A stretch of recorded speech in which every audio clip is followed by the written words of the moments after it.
నమస్కారం న్యూస్ 24 తెలుగుకు స్వాగతం. నా పేరు శ్రీ సౌజన్య. వార్తల్లోని ముఖ్యాంశాలు చూద్దాం. రంగారెడ్డి జిల్లా షాద్నగర్ నియోజకవర్గంలోని ఎలికట్ట గ్రామంలో ప్రజాపాలన ప్రగతి ప్రణాళికలో భాగంగా 4వ రోజు గ్రామ పంచాయతీ సిబ్బంది ప్రజల ఇళ్లకు వెళ్లి పాత కూలర్లు, ఫ్రిడ్జ్లు, వ్యర్థ పదార్థాలు సేకరించి తరలించారు. ఈ కార్యక్రమంలో గ్రామ పంచాయతీ కార్యదర్శి తేజస్విని, సిబ్బంది B Gopal, B Ramulu, K Narasimhulu, కారోబట్ శివ మరియు సర్పంచ్ నవకిరణి భర్త బుడ్డ నరసింహులు, డిప్యూటీ సర్పంచ్ అభినవ్, మాజీ ఎంపీటీసీ కావలి శ్రీశైలం, వార్డు మెంబర్స్ అరుణమ్మ, పిట్టల కమలమ్మ, గడ్డమీది శ్రీను, గ్రామ పెద్దలు బాలరత్నం గౌడ్, సింగిల్ విండో మాజీ చైర్మన్ ఎస్ చంద్రయ్య, గౌడపురపు భీమయ్య, ఆంజనేయులు గౌడ్, పిట్టల బోనయ్య, బి రాజు, బలరాం, విశాల్ రెడ్డి తదితరులు పాల్గొన్నారు. పారిశుద్ధ్య కార్యక్రమాలపైన గ్రామాల్లో చాలా పెద్ద ఎత్తున ఈరోజు పారిశుద్ధ్యం పైన పనులు జరుగుతూ ఉన్నాయి. అదేవిధంగా ఈరోజు ఎలికట్ట గ్రామంలో కూడా ప్రభుత్వము నియమ నిబంధనల ప్రకారం ఈరోజు ఎలక్ట్రానిక్ వస్తువులపైన, చెత్త పైన, సేకరణ పైన ఈరోజు ఎలికట్ట గ్రామంలో ప్రోగ్రాం నిర్వహిస్తూ ఉన్నాం. ఈ కార్యక్రమంలో గ్రామ ప్రజలు, అధికారులు ప్రతి ఒక్కరు కూడా పాల్గొంటా ఉన్నారు. కాబట్టి ఇది చాలా మంచి ప్రోగ్రాం.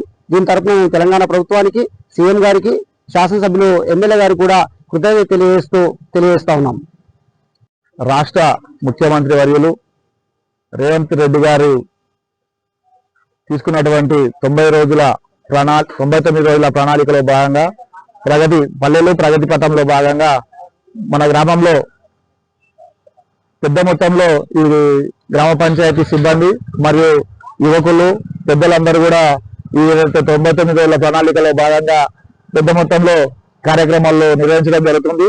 దాంట్లో భాగంగా ఈరోజు 4వ రోజు కనుక ఎలికట్ట గ్రామంలో పూర్తి స్థాయిలో ప్రతి ఇంట్లో ఉన్నటువంటి చెత్త, వ్యర్థ పదార్థాలు ఏదైతే ఉన్నాయో అవన్నింటిని కూడా సేకరించి ఇక్కడ చెత్త ట్రాక్టర్లో వేసి, మరియు అక్కడ చెత్తలో కూడా దాన్ని సేకరించి డంపింగ్ యార్డ్ లో సపరేట్ గా చేయించడం వల్ల అన్ని ఎక్కడైతే ఈ ఈగలు, దోమలు ఇట్లాంటివి ఏవైతే ఉంటాయో అవన్నిటిని కూడా నిర్మూలించే దాంట్లో కూడా భాగంగా ఇవన్నీ కూడా పెద్ద మొత్తంలో ఈ కార్యక్రమాలు గౌరవ సర్పంచ్ గారు, వార్డు సభ్యులు, ఉప సర్పంచ్ గారు మరియు గ్రామ పెద్దలందరూ కూడా కలిసికట్టుగా ఈ పనులన్నీ చేస్తున్నందుకు అందరికీ బాగా సంతోషంగా ఉంది.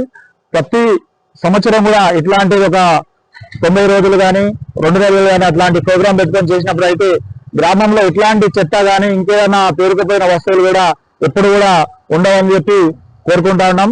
ఇట్లాంటి ప్రోగ్రాంలు గౌరవ శాసనసభ్యులు మరియు సీఎం గారు ఇట్లాంటి ప్రోగ్రాం తీసుకొని చేయడం చాలా బాగుందని కూడా తెలియజేస్తా ఉన్నాను.